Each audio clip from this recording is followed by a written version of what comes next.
No início do mês de novembro de 2015, a Microsoft anunciou um novo portal baseado em HTML5 para o Service Manager. Para quem tem o Service Manager implantado, que está aí fazendo um projeto de implantação do Service Manager, isso é uma ótima novidade. A gente sabe que o portal tradicional, né, o portal que vem com o produto, ele tem algumas características que tornam a gestão e também a personalização um pouco complicada. Estou mostrando aqui o post que deu essa notícia para o mundo, né? Falando aqui das características desse novo portal, né? E nesse post a gente tem algumas características importantes que é interessante a gente falar. Por exemplo, primeiro o fato dele ser um portal baseado em HTML5, que faz ele ser suportado em todos os browsers, em todos os sistemas operacionais, né? Está seguindo o padrão do HTML5 e com isso qualquer browser é compatível, né? Outra característica importante aqui que a gente tem é que a gente não precisa mais usar o SharePoint nem o Silverlight, né? Que era uma característica que tornava mais difícil a implantação do portal do Service Manager tradicional, né?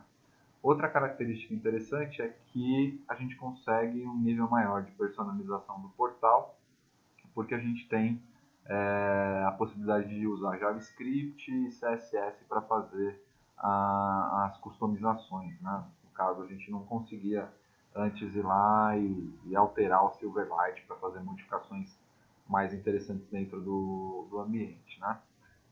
Tem uma listinha aqui também das características que são suportadas, né? Por exemplo, a possibilidade de você criar, visualizar e atualizar tickets, né? Reativar tickets que já foram resolvidos, você visualizar e buscar informações da base de dados de conhecimento, aproveitar, aprovar, rejeitar atividades, marcar artigos como favoritos, né? Receber notificações da quantidade de atividades, né? Tudo que está marcado em verde aqui são itens que são novas funcionalidades para o portal, né? Ele traz também aqui alguns screenshots do portal. Na verdade, eu vou demonstrar para vocês esse portal funcionando, então não é necessário a gente entrar nesses detalhes. Outra coisa importante que ele coloca aqui é o que você precisa ter funcionando para colocar esse cara para rodar, né? O Service Manager precisa estar com o Update Rollup 8, né? Desculpa, o Update Rollup 7. Na verdade, o Update Rollup 8 é o portal, basicamente, né? Onde tem todas as informações. Então, o Update Rollup 7 é um pré-requisito para fazer essa instalação. E ele precisa rodar no Windows Server 2012 R2, né? O IS para o qual ele foi projetado é o IS do Windows Server 2012 R2, tá? A gente tem uma outra página aqui, que é a página de deploy do portal tradicional, né? Só para quem não tem uma ideia de tecnicamente o trabalho que isso dava para fazer, você precisava ter, na verdade, dois sites funcionando. Um site era o portal, onde ele mostrava o portal do SharePoint, onde ele mostrava os links, os menus, etc.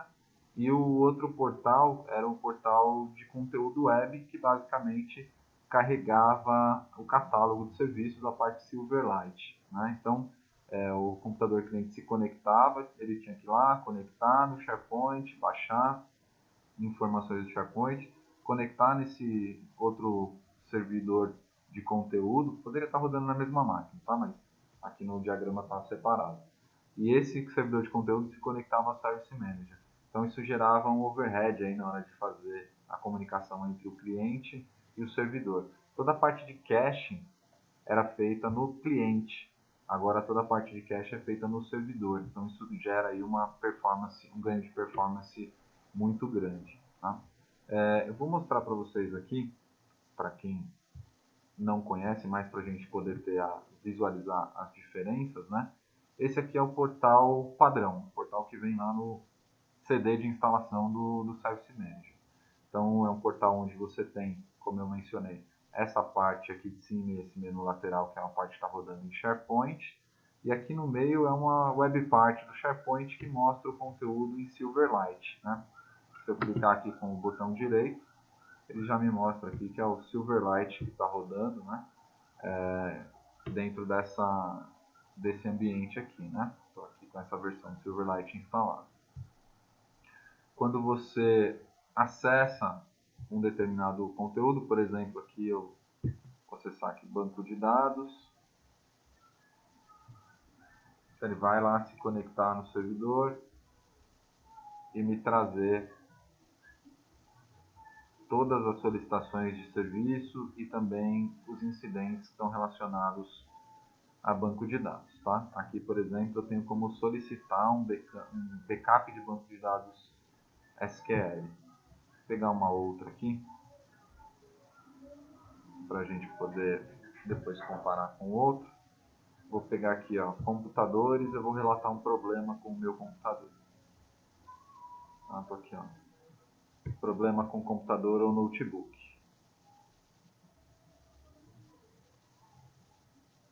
Então ele vem com uma tela aqui onde ele me mostraria os artigos de ajuda relacionados, se houvesse algum. Vou lá para o formulário, seleciono o computador que está com problema, posso fazer uma busca aqui, né, para trazer essas informações. Digito o meu problema, estou aqui, ó, computador muito lento.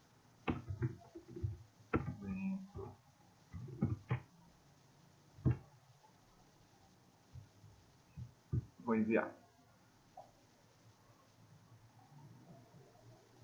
Então isso gera uma solicitação de serviço, a qual eu posso visualizar aqui junto com as minhas outras solicitações, tá? No caso é essa primeira aqui que eu acabei de fazer, computador muito lento. Tá? Se eu tiver atividades para realizar, por exemplo, porque eu seja um aprovador de solicitações, ou então que eu seja alguém que executa atividades manuais, por aqui eu também consigo visualizar as atividades que eu tenho que fazer, ou as atividades que estão aí dentro do meu ambiente. Né? Por exemplo, eu tenho uma atividade de aprovação aqui para aprovar a criação de um mailbox. Venho aqui e aprovo.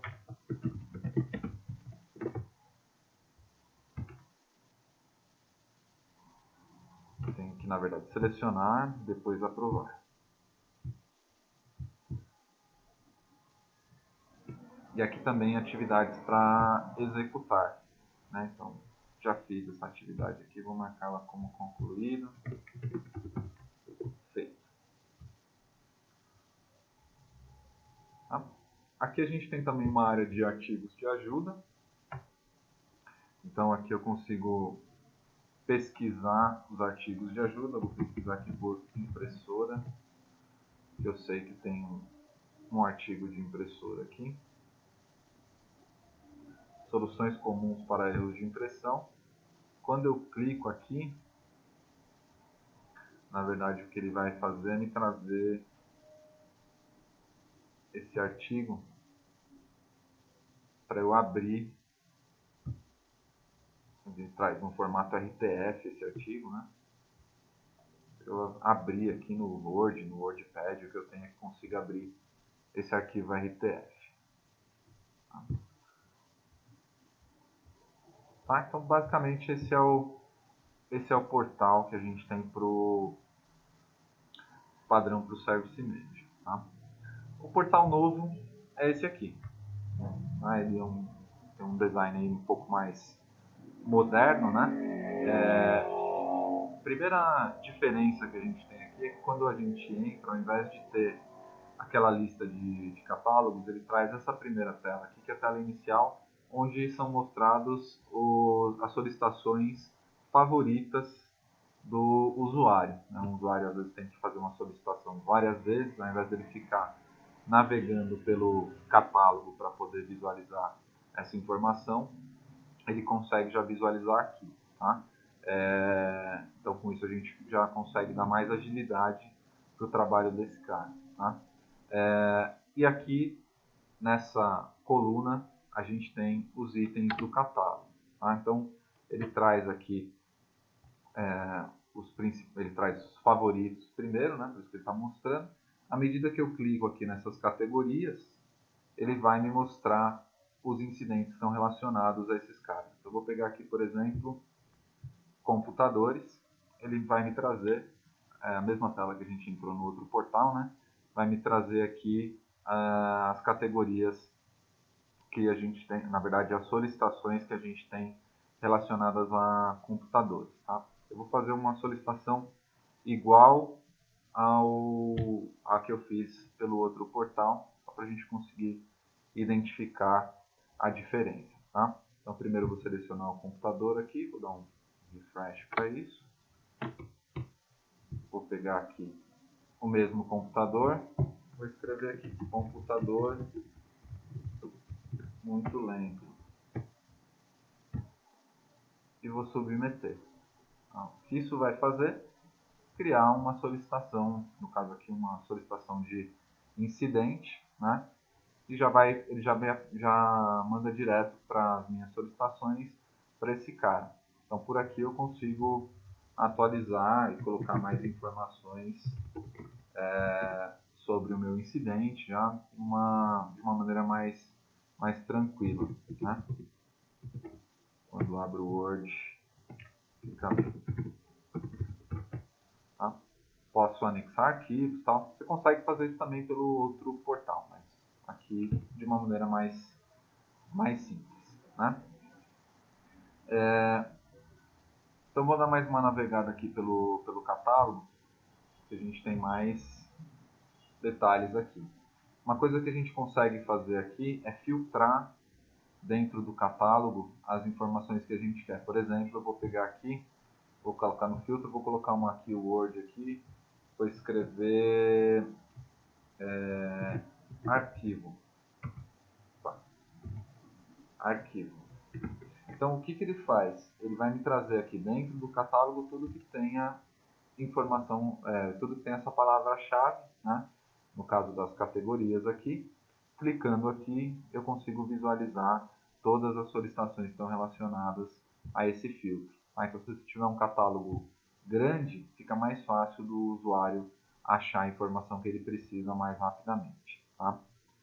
Outra coisa que a gente tem aqui de diferente nesse portal, que é interessante, é essa parte aqui das solicitações.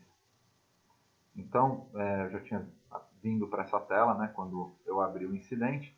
Por aqui eu consigo visualizar todas as minhas solicitações e eu tenho filtros que me permitem trazer, por exemplo, só aqueles incidentes que estão ativos, os que estão resolvidos, os que estão fechados, todos os incidentes, né? Consigo visualizar todos os incidentes que eu tenho. Eu também consigo ordenar os incidentes por esses campos aqui, ó. O último atualizado pelo título ou pelo ID, tá? Então ele traz aqui toda essa informação. Eu também consigo filtrar esse cara. Então vou procurar aqui, por exemplo, impressora. Opa. Bom, aqui eu tenho imprimir. Então ele está procurando dentro dessas palavras-chave aqui. Eu consigo trazer essa informação aqui dentro do meu portal. Tá? Então eu consigo saber que no dia 18/9 eu abri um incidente que já está fechado, o papel tinha enroscado e dado erro 3914 aqui na minha impressora. Tá? Aqui a gente também tem uma área de atividades, como aquela que a gente tem no outro portal. Né? Aqui eu posso visualizar todas as atividades que eu tenho. Também tem uma parte de filtros, né? Filtro, uma busca por palavras. Posso também mudar a ordem e posso colocar aquelas que estão em andamento ou aquelas que não estão em andamento. Tá? Então vou colocar aqui uma atividade qualquer e vou dizer que eu completei aquela atividade. Então aqui nessa atividade vou adicionar um comentário. Vou colocar aqui concluído. E aí eu poderia fazer um processo aí para concluir essa atividade.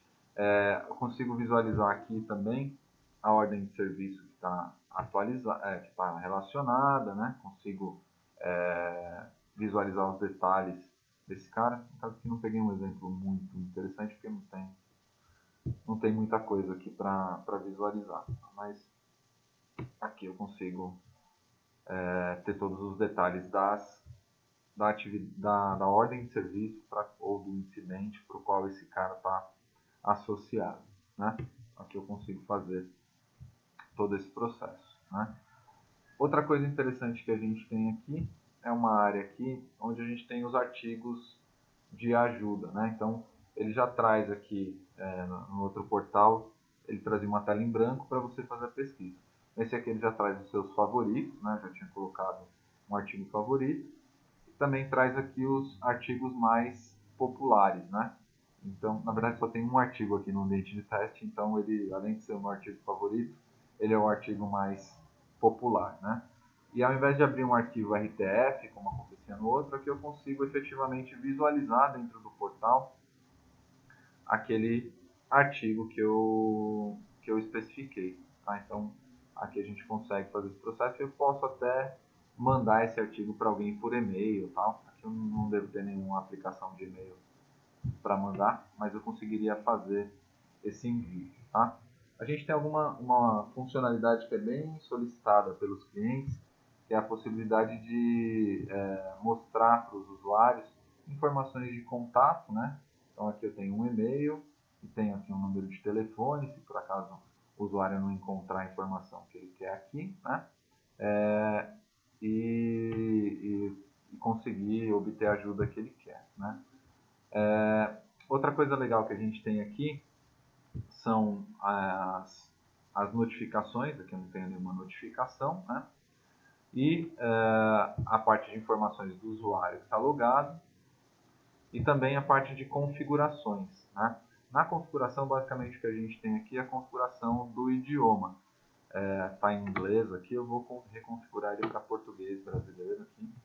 Ele está disponível em 23 idiomas, né? Então, a partir do momento que eu mudei, ele já trouxe aqui a descrição, pesquisarem, artigos de ajuda, já trouxe tudo traduzido aqui para mim. Tá? Catálogo de serviços, já trouxe tudo bonitinho aqui para mim no meu idioma. Tá? Uma coisa interessante aqui, para fazer alterações nesse ambiente aqui, se eu quiser modificar, né?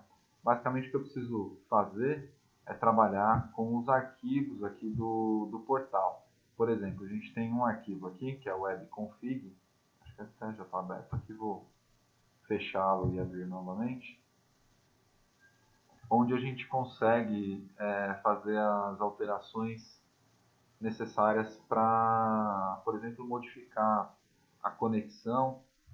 Deixa eu abrir ele no bloco de notas aqui, para ficar mais fácil para visualizar.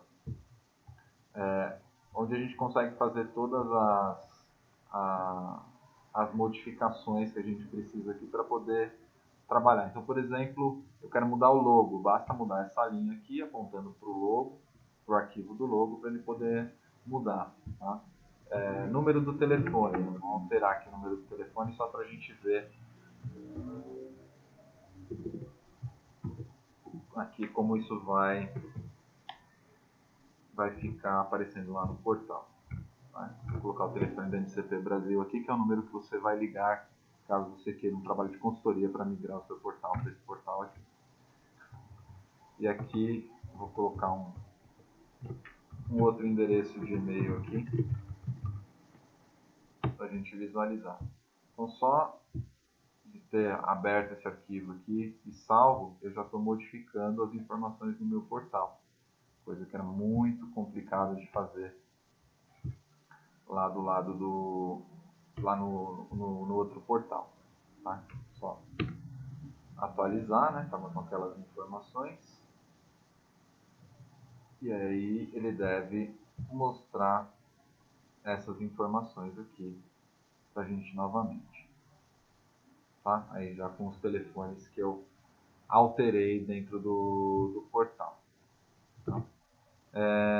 E você também pode alterar os arquivos CSS para você poder ter uma configuração diferente. Então aqui dentro de Content, a gente tem aqui os CSS, né, que fazem parte do que a gente precisa, e por aqui você pode fazer as alterações. Eu não vou entrar nos detalhes do que é aqui, né, mas basicamente aqui você tem todas as chamadas. Se eu fizer uma alteração aqui, por exemplo, da fonte que vai ser utilizada aqui, ele vai utilizar uma fonte diferente. Se eu fizer alguma alteração de cor, deixa eu pegar aqui um item que tem a cor, ó, aqui por exemplo, tem um background aqui que tem essa cor aqui. Então, se eu fizer uma alteração aqui, ele vai mudar. Então aí você precisa verificar, né, todas as informações, todos os itens aí do CSS, saber onde que eles se aplicam para você poder, a partir daí, fazer as modificações. Tá? Então, basicamente, essas são as novas características, né? Só para concluir, aqui também tem a parte de JavaScript, né? Onde tem todos os arquivos JS para você poder fazer as alterações que você queira aí dentro do conteúdo do portal. O processo é bastante simples, tá? Bom, então isso é o que eu queria mostrar do portal. Espero que vocês tenham gostado do vídeo e tenham tido a possibilidade aí de comparar ambos os portais e identificar aí qual é o melhor processo para vocês na mudança para o portal novo. Tá? Obrigado.